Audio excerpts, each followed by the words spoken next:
Halo, berjumpa kembali dengan berbagi bersama Aris Wahyu. Kali ini kita akan belajar tentang Soekarno, pemimpin besar revolusi. yang diambil dari buku Soekarno, sebuah biografi politik karangan John D. Lake. Dekret 5 Juli itu telah mempertegas perubahan kenyataan-kenyataan politik yang berjalan sejak tahun 1956. Partai-partai telah merosot gengsinya dalam 3 tahun itu. Juga sistem keparlementaran telah memberikan hak hidup kepada partai-partai. Menjelang akhir tahun 1958 mereka telah kehilangan harapan untuk memulihkan hak inisiatifnya.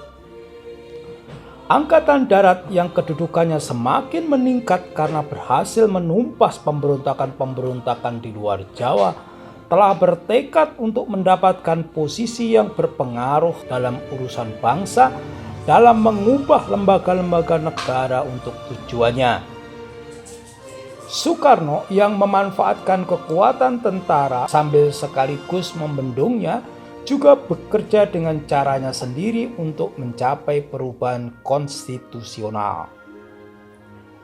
Dihadapkan dengan kombinasi yang hebat ini, partai-partai tidak bisa berbuat apa-apa selain menunda-nunda jalannya peristiwa sehingga akhirnya menerima takdir ini. Dengan pernyataan 5 Juli itu, Soekarno sesungguhnya telah memperkenalkan satu orde kekuasaan baru. Orde yang baru itu didasarkan pada keseimbangan kekuatan-kekuatan dengan Soekarno sebagai titik tumpu tempat kekuatan lain di sekitarnya. Ia menentukan ia yang akan memberikan demokrasi terpimpin sebagai wujud kepribadiannya.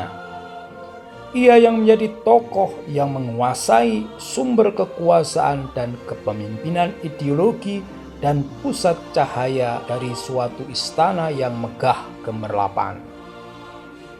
Sebagai Perdana Menteri di bawah konstitusi baru itu, tugasnya hanya yang pertama adalah membentuk pemerintahan. Kabinet Juanda mengembalikan mandatnya pada 6 Juli dan Presiden segera menyusun menterinya.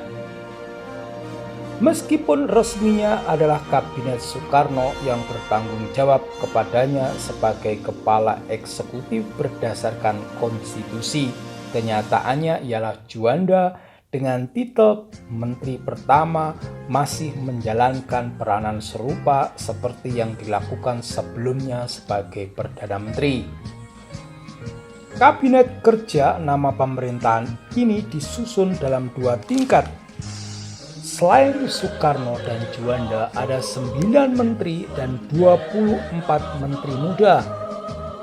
Para menteri memegang kementeriannya yang penting-penting, keamanan dan pertahanan, keuangan, luar negeri, dalam negeri, dan sebagainya, sambil mengkoordinasi pekerjaan-pekerjaan menteri-menteri muda yang bertugas pada kementerian-kementerian yang kurang penting, seperti Menteri Penerangan, urusan veteran, pertanian, pekerjaan umum, transmigrasi, perhubungan, dan kesehatan. Kemudian ketiga kepala staf, kepala polisi, dan jaksa agung diangkat sebagai menteri-menteri ex officio karena jabatan.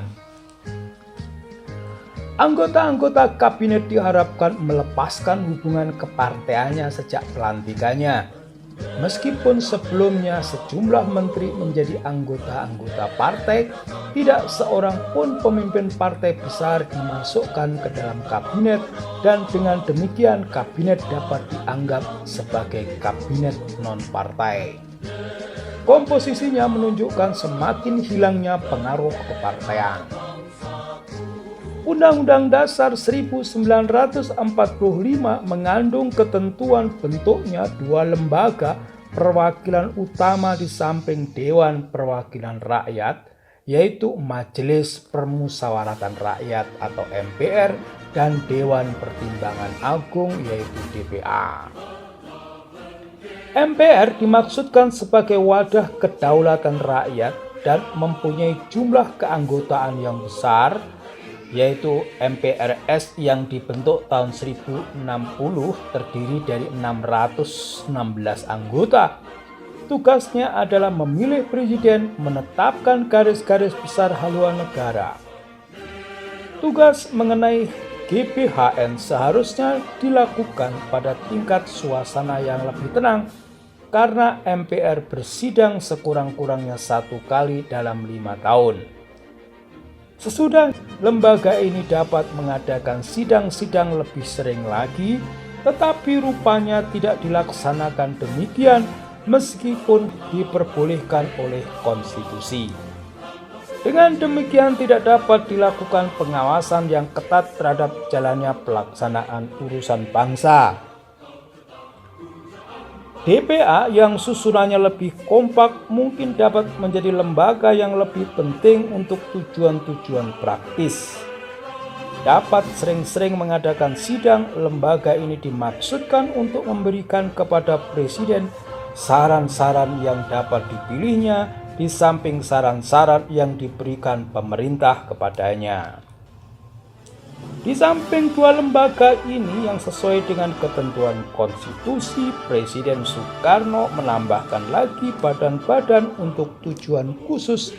Yang paling penting adalah Dewan Perancang Nasional yang tugasnya mempersiapkan rencana pembangunan ekonomi Indonesia di bawah demokrasi terpimpin. Kelompok dewan-dewan dan lembaga di perwakilan yang kompleks ini dimaksudkan sebagai wadah-wadah musyawarah yang pantas dan menurut hakikat demokrasi terpimpin akan dapat menjamin kata sepakat dan persatuan nasional. Dan Soekarno berada di titik pusat seluruh kegiatannya. Sementara menunggu diterimanya undang-undang pemilihan untuk anggota-anggota MPR dan DPR, semua anggota lembaga-lembaga ini diisi lewat pengangkatan oleh presiden. Demikian juga anggota DPA. Meskipun menurut konstitusi Presiden Soekarno bertanggung jawab kepada MPRS, pengawasan atas kebijaksanaannya kelihatannya sangat tipis, mungkin menunggu pemilihan umum. Setelah terbentuknya kabinet kerja, segera Soekarno melengkapkan kerangka bangunan lembaga ini. DPA segera dibentuk. Lembaga ini terdiri dari 43 anggota, di luar Soekarno sebagai ketua dan Ruslan Abdul Ghani sebagai wakil ketua yang mengangkatnya didasarkan kepada 3 golongan. Pemimpin-pemimpin dari seluruh partai penting tidak disertakan dalam kabinet diberikan 12 kursi di DPA. Golongan kedua terdiri dari wakil-wakil daerah 8 kursi, selebihnya 23 kursi diberikan kepada wakil golongan kekaryaan.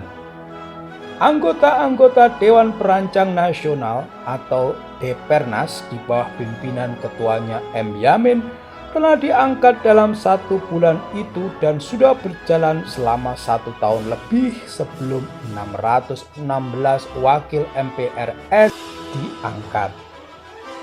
Untuk sementara, anggota DPR hasil pemilihan umum yang lalu tetap berfungsi meskipun hanya berdasarkan kemauan baik. Namun pada awal tahun 1060 DPRS ini mengeluarkan keputusan yang mengejutkan untuk menunjukkan ketidaktergantungannya dengan menolak rencana anggaran belanja negara. Soekarno buru-buru mengatasinya dengan mengesahkan lewat keputusan presiden. Tindakan kepresiden seperti ini sekali dilakukan dengan sukses akan menjadi suatu kelatahan, dan Soekarno semakin sering melakukannya dalam masalah-masalah yang sebelumnya memerlukan peraturan atau undang-undang dari parlemen. Ia menggantikan DPR yang lama dengan yang baru lewat pengangkatan. Dewan ini dinamakan DPR Gotong Royong yang bertugas sampai setelah pemilihan umum dilaksanakan berdasarkan Undang-Undang Pemilihan Umum baru.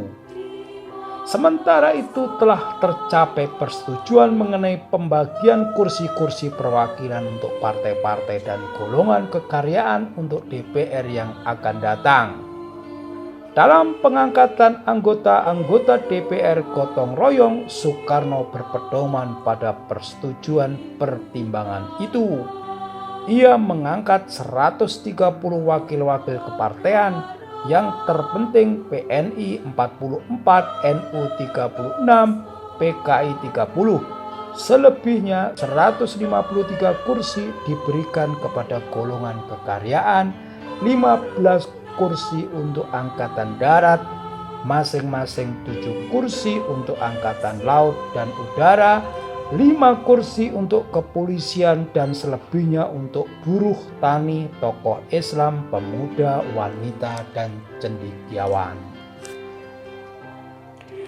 Demikian sekilas tentang Proses pemerintahan Soekarno menjadi pemimpin besar revolusi.